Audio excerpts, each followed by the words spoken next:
Hello बच्चा लोग, कैसे हो आप सब। तो स्वागत है आप सबका हमारे प्यारे से YouTube channel study with Sharda में। और आज के इस चैनल में बेटा, आज के इस वीडियो में हम लोग क्या पढ़ेंगे। हम पढ़ेंगे प्यारा सा चैप्टर, खूबसूरत सा चैप्टर, फुटप्रिंट विदाउट फीट। समझ रहे हो आप लोग। लिखा किसने बेटा इस पूरे चैप्टर को?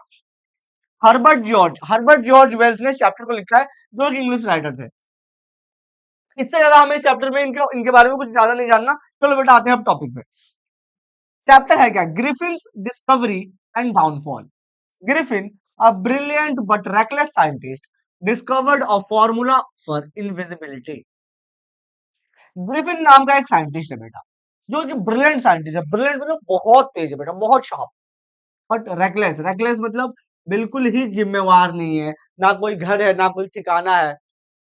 पागल सरफिरा सा साइंटिस्ट है, ठीक है। ब्रिलियंट है बट रेकलेस है। Discovered a formula for invisibility. अब क्या करता है ये साइंटिस्ट बेटा? एक फॉर्मूला बनाता है, जिस फॉर्मूले से ये इनविजिबल हो सकता है। इनविजिबल मतलब समझ रहे हो, गायब हो जाएगा पूरा। He swallowed chemicals of his own invention, turning a transparent as a glass while remaining solid. अब जो बेटा उसने केमिकल बनाया, वो केमिकल वो निकल गया, निकल के वो हो गया बेटा क्या? टोटली ट्रांसपेरेंट हो गया। क्या हो गया बेटा? Totally transparent. मतलब एक शीशे की तरह। किसी को दिखेगा नहीं, लेकिन है वो वहीं पे। जाकर से पकड़ो तो तुम्हें लगेगा कि कोई खड़ा है, ठीक है। His landlords disliked him and tried to evict him. In revenge, Griffin set fire to his house. होता क्या है बेटा कि उसकी जो मालकिन होती हैं, वो उसे हमेशा डिसलाइक करती हैं, पसंद नहीं करती, क्योंकि अपने रूम में कुछ कुछ करता रहता है। और हमेशा उसको कहती है कि तुम रूम, इससे रूम खाली करवाऊंगी मैं। परेशान रहती है। अब मैंने जैसे ही इसने बेटा ये अपनी केमिकल बनाई गायब होने वाली, सबसे पहले इसने बदला लिया अपने मकान मालकिन से। पूरे कमरे को इसने आग लगा दिया, जिसमें इसके कपड़े, इसके सामान, सारा कुछ जल गया। समझ लो कितना बड़ा रैकलेस साइंटिस्ट है ये। सारे घर में इसने आग लगा दी। और भागने के लिए उसने क्या किया, अपने सारे कपड़े उतार दिए, उतार के भागने लगा। क्योंकि देखो अल्टीमेटली क्या होगा कि जब वो कपड़े पहनेगा तो बोल तो रहा था मैं, सॉलिड तो है ही वो। उसका सर नहीं दिखेगा, जहां पे कपड़ा नहीं है वो वाला पार्ट नहीं दिखेगा, बाकी सारा पार्ट तो दिखेगा ही। तो वही बात है बेटा कि क्या उसने कपड़े भी उतार दिए इनविजिबल होने के लिए, और नंगा पुंगा अब क्या कर रहा है वो? ब्रिटेन में घूम रहा है, लंदन की सड़कों पे घूम रहा है। Removed his clothes and wandered the freezing streets of London completely invisible. और लंदन में बेटा एकदम रूह कपा देने वाली ठंड में बेटा नंगे पुंगे घूम रहा है हमारा ग्रिफिन, एक नंबर का बेशरम इंसान। He unknowingly stepped in the mud, leaving footprints that two boys noticed and followed until they vanished. अब क्या होता है कि हमारा ग्रिफिन ऐसे नंगा पुंगा इनविजिबल होकर जा रहा है, और जाते जाते उसने अपने पैर रख दिए कीचड़ में। और जब उसने कीचड़ में पैर रखे, तो अब वो जैसे कीचड़ से बाहर निकला, उसके फुटप्रिंट सड़कों पे दिख रही है, लेकिन वो नहीं दिख रहा। तो बच्चे उसको फॉलो कर रहे हैं। बच्चे सोच रहे हैं ये कौन सी बवाल चीज है। और फिर वो तब तक फॉलो करते हैं जब तक ये पूरा फुटप्रिंट जो है बेटा गायब नहीं होता। और यहीं से बेटा चैप्टर का नाम है फुटप्रिंट विदाउट फीट। समझ रहे हो? Was Griffin discovery a blessing or curse? Why? अब बताओ भाई, तुम्हें अपने मन से सोच के बताना है कि जो ग्रिफिन की डिस्कवरी थी वो एक ब्लेसिंग थी, यानी बहुत अच्छी चीज थी, या एक कर्स यानी बहुत ही बुरी चीज थी। अच्छी थी तो क्यों थी, और बुरी चीज तो क्यों क्यों थी, ठीक है। तो आपको अपने कॉन्टेक्स्ट में इसका आंसर देना है, ठीक है। चैप्टर और पढ़ोगे तो आपको समझ में आएगा कि ग्रिफिन की जो डिस्कवरी थी वो कैसी थी। Surviving in London. अब क्या है बेटा, अपना ग्रिफिन जो है सारे कपड़े उतार के अब लंदन में घूम रहा है, और अब इसके फुटप्रिंट्स भी नहीं आ रहे क्योंकि वो सारा कीचड़ सूख गया। Desperate to escape the cold, Griffin sneaked into a department store at night. अब उसको लग रही है ठंड बहुत ठंड लग रही है। और ठंड के मारे क्या करता है, वो देखता है कि स्टोर खुला है, स्टोर जहां पे सारे सामान बिकते हैं। वो ऐसे क्योंकि वो तो इनविजिबल है, वो डायरेक्ट जाके स्टोर में घुस जाता है। After closing he took warm clothes, shoes and a hat, then ate food from the restaurant. और फिर क्या होता है बेटा, जैसे ही स्टोर बंद होती है, वो वहां से कुछ गर्म कपड़े पहनता है, कुछ जूते पहनता है, टोपी ओपी पहन लेता है, और मस्ती से एकदम, क्योंकि उसे ठंड लग रही थी तो सारे कपड़े पहन के बैठ जाता है। और स्टोर अब रात को बंद हो चुका है। He slept on a pile of quilts but was discovered by store assistant the next morning. और बढ़िया बेचा गद्दा बिछाता है। क्विल्ट्स मतलब होता है गद्दे, रजाई। बढ़िया नीचे गद्दे गुद्दे बिछा के आराम से सो जाता है उसके ऊपर। लेकिन हमारा ग्रिफिन जब एकदम मस्त सो रहा था, सपने में खोया हुआ था, उसी टाइम सुबह क्या होता है, शॉपकीपर आ जाता है, असिस्टेंट आ जाते हैं शॉप खोलने के लिए। और अगले मॉर्निंग वो मिलते हैं ग्रिफिन से। To escape he removed his clothes again, becoming invisible and running away। अब देखो जब वो देखते हैं ग्रिफिन को, आदमी जिसके ऊपर टोपी लगा हुआ है, सर नहीं दिख रहा, आंखें नहीं दिख रही, नाक नहीं दिख रहा, कपड़े दिख रहे हैं। और ग्रिफिन कैसे उनको देखता है, ग्रिफिन चौंक जाता है, ग्रिफिन भागने लगता है और भाग के अपने सारे कपड़े उतारने लगता है। वो उसको पकड़ने की भी कोशिश करते हैं लेकिन वो पकड़ नहीं पाते हैं। और फिर अगेन क्या होता है, वो धीरे धीरे अपने सारे कपड़े फेंक देता है और फिर से इनविजिबल हो जाता है। Seeking a disguise, he went to a costume shop in Druryland, stealing bandages, dark glasses, a false nose, whiskers and a hat। अब क्या होता है बेटा, अब उसे आखिर में कब तक गायब रहेगा वो, तो वो क्या करता है, वो जाता है कॉस्ट्यूम शॉप पे। कॉस्ट्यूम शॉप जो कि ड्यूरी लेन पे है, यहाँ पे जाता है और यहाँ पे वो कुछ बैंडेजेस चुराता है, कुछ डार्क ग्लासेस, कुछ चश्मे चुराता है, एक फॉल्स नोज चुराता है, विस्कर्स एंड हैट, और टोपी वगैरह सारी चीजें चुरा लेता है और चुरा के धीरे धीरे सारी चीजें वो पहन लेता है। He also robbed the shopkeepers to fund his survival। और फिर दुकान में कुछ चोरी करता है ताकि वो बाकी टाइम तक कुछ रह पाए, बाकी टाइम का अपना खर्चा चला पाए। तो अब वो क्या कर रहा है कि वहां से कोल्ड स्टोर से भाग चुका है, एक दूसरी जगह गया, वहां पे उसने कपड़े उपड़े चुराए, कपड़े पहन लिए, कुछ पैसे चुराए, और अब देखो वो कहाँ जा रहा है। Could Griffin have survived without turning to crime? How? कह रहे कि क्या ग्रिफिन बिना किसी क्राइम किए हुए बच सकता था, और कैसे बच सकता था। अब अगर बेटा ग्रिफिन कोई भी क्राइम नहीं करता तो बिल्कुल ही इजीली सरवाइव कर पाता, क्यों नहीं कर पाता, ठीक है। कोई भी अगर क्राइम नहीं करता तो अच्छे से अपनी जिंदगी जी पाता। ये बेटा आप लोग को अपने दिमाग पे, अपने साइड से जो भी आंसर है उसको आंसर करना है। वैसे ऐसे क्वेश्चंस आते हैं एग्जाम से। Escape to Epping Village। To avoid being noticed in London, Griffin took a train to quiet village of Epping। होता क्या है कि अब हमारा ग्रिफिन जो है वो लंदन छोड़ के चला जाता है, और लंदन छोड़ के जैसे ही जाता है, क्योंकि उसे पता होता है कि लंदन में बहुत भीड़ भड़ा है, बहुत ज्यादा क्राउडेड सिटी है, यहाँ पे मैं पकड़ा जाऊंगा, तो एक दूर के कहीं गांव में जाके बैठ जाता है। He booked 2 rooms at inn and claimed had suffered a terrible accident। और क्या करता है बेटा, वहां पे धर्मशाला में, इन मतलब होता है बेटा धर्मशाला कोई, ठीक है, धर्मशाला कह लो, रूम कह लो, ठीक है। तो किसी कमरे में, किसी के घर पे जाके वहां पे दो एक कमरा बुक करता है, और क्लेम्ड हैड सफर्ड, और वहां पे लोगों को बताता है कि मुझे बहुत तगड़ा एक्सीडेंट हो गया था, मुझे अब अकेले रहना है, इसलिए मुझे कमरा चाहिए।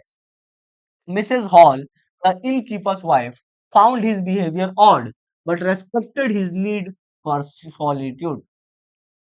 मिसेस हॉल जो होती हैं वो देख के थोड़ा उसको, उनको शक होता है। मिसेस हॉल जो होती है वो उस रूम में जिसमें वो रहता है, रहने मतलब रहने के लिए आया होता है, उस रूम की मालकिन होती है। मिसेस हॉल जो है वो देख के ही समझ जाती है कि कुछ इसका सीन है, बट कहती है कि चलो कोई बात नहीं, कह रहा है कि एक्सीडेंट हुआ है, मुझे अकेले रहना है, कोई बात नहीं, चल भाई, तो उसको रूम दे देती है वो। However, his stolen money ran out। लेकिन जैसे ही कुछ दिन बीतते हैं, उसने जो पैसे चुराए थे दुकान से, वो पैसे अब उसके खत्म हो जाते हैं। So he stole from the village clergyman's house। अब पैसे खत्म हो जाते हैं और यहाँ पे मिसेस हॉल जो है उसे रूम का रेंट मांग रही है, वो रेंट दे नहीं रहा क्योंकि पैसे खत्म हुए। एक दिन हमारा ग्रिफिन फिर से अपने सारे कपड़े उतार के और बगल के किसी घर में जाके चोरी करता है। चोरी करता है जब उनके घर में, जो बगल में पुजारी टाइप के होते हैं, क्लर्जी मैन जिसे कहते हैं, उनके घर में जाके जब चोरी करता है हमारा ग्रिफिन, तो वहां पे ना वो लोग नोटिस करते हैं कि मेरा ड्रॉर खुला हुआ है, पैसा गायब है, लेकिन कोई आदमी नहीं दिख रहा। तो उनको लगता है क्या हो रहा है, क्या हो रहा है, मतलब वो लोग चौंक जाते हैं बिल्कुल। When Mrs. Hall and her husband entered his empty room, strange things happened। A hat flew, a chair charged at them, and the door locked itself। पूरे गांव में हल्ला होती है बेटा कि चोरी हो गई, चोरी हो गई, चोरी हो गई। क्लर्जीमैन हल्ला कर देता है। तभी मिसेज हॉल बाहर निकलती हैं और बाहर निकल के सबसे पहले ग्रिफिन के कमरे में जाती हैं। ग्रिफिन का कमरा देखते हैं कि खुला हुआ है बिल्कुल। जब वो बेड को टच करती है, देखती है बेड तो बिल्कुल ठंडा पड़ा हुआ है, यानी लंबे टाइम तक यहाँ पे अभी कोई सोया नहीं है। और उन्होंने ये भी देखा कि ग्रिफिन जो बैंडेजेस लगाता है, जो ग्लासेस लगाता है, वो सारे तो कमरे पे ऊपर बेड पे रखे हुए हैं। अब मिसेस हॉल को शक होता है, लेकिन जैसे उन्हें शक होता है वैसे ही उनकी ओर बेटा क्या होता है, और हैट फ्लू, एक हैट टाइप का, जैसे आप समझ रहे हो, जैसे टोपी टाइप की उड़ती हुई आती है। अ चेयर चार्ज्ड एट हिम, उनके तरफ एक उड़ता हुआ चेयर आता है, और उड़ता हुआ चेयर क्या करते हैं ना, अचानक से रूम के बाहर करते हैं और रूम बंद हो जाती है, ठीक है। इससे मिसेस हॉल जो होती है बिल्कुल ही चौंक जाती है। What would you do if you witnessed objects moving on their own. आप क्या करोगे अगर आपको लगता है कि अगर क्वेश्चन है बेटा कि अगर आप देखो कि कोई ऑब्जेक्ट खुद ही मूव कर रही है तो आप वहां पे क्या करोगे, तो अपना आंसर यहाँ पे आप कर सकते हैं। The truth revealed, the villagers suspected which craft. अब होता क्या है बेटा कि ये पूरी चीजें हो जाती है तो गांव के लोगों को लगता है कि पुजारी के घर पे चोरी हुई, पैसा सारा चोरी हो गया, आदमी नहीं दिखा, शायद ये कोई काला जादू है। गांव के लोग श्योर है कि कोई काला जादू कर रहा है, कोई बंगाली जादू टोना कर रहा है। But Mrs Hall linked Griffin's to the theft, लेकिन मिसेस हॉल को पता था ये चोरी ग्रिफिन ने की है, क्योंकि ग्रिफिन के घर में ही उन्होंने देखा था उड़ता हुआ चेयर आ रहा था, उसके ग्लासेस रखे हुए थे, बेड ठंडा था चोरी के टाइम पे, तो वो श्योर हो जाती है कि चोरी ग्रिफिन ने की है। When confronted Griffin became furious, और फिर वो क्या करता है बेटा, मिसेस हॉल जो है वो ग्रिफिन को धड़ लेती है कि तूने ही चोरी की है। अब ग्रिफिन को गुस्सा आता है क्योंकि वो बहुत ही शॉर्ट टेम्पर्ड होता है, वो कहता है कि रुको रुक रुक बुढ़िया तुझे बताता हूँ, वो अपने सारे फिर कपड़े उतार के फेंकने लगता है। वो गुस्सा आ जाता है और वो सारे कपड़े अपने बेटे गुस्से में फेंकने लगता है। The horrified onlookers saw a headless man as he removed his bandages, nose and spectacles। अब गांव के लोग बेटा सारे डर जाते हैं क्योंकि उन्हें दिखता है कि एक आदमी जिसके पास वो बिल्कुल इनविजिबल हो गया, अचानक से उसके पास सब गायब हो गए, जिसका सर बिल्कुल ही नहीं है, क्योंकि उसने सारे बैंडेजेस निकाल दिए थे, नोज निकाल दिए थे, तो एक सरकटा टाइप का आदमी देख के गांव के सारे लोग डर जाते हैं। और constable Jaffer was called to arrest him. Griffin को पकड़ने के लिए जैफर नाम के कांस्टेबल को बुलाया जाता है, बट ग्रिफिन फॉट बैक, लेकिन ग्रिफिन जो है कांस्टेबल से लड़ता है, कांस्टेबल भी ग्रिफिन से लड़ता है, और लोग ग्रिफिन का सर नहीं था, फिर भी कांस्टेबल ग्रिफिन से लड़ता है और फिर लास्ट में ग्रिफिन उसे मार के बेहोश कर देता है। As he undressed to become fully invisible, he hit people randomly causing chaos।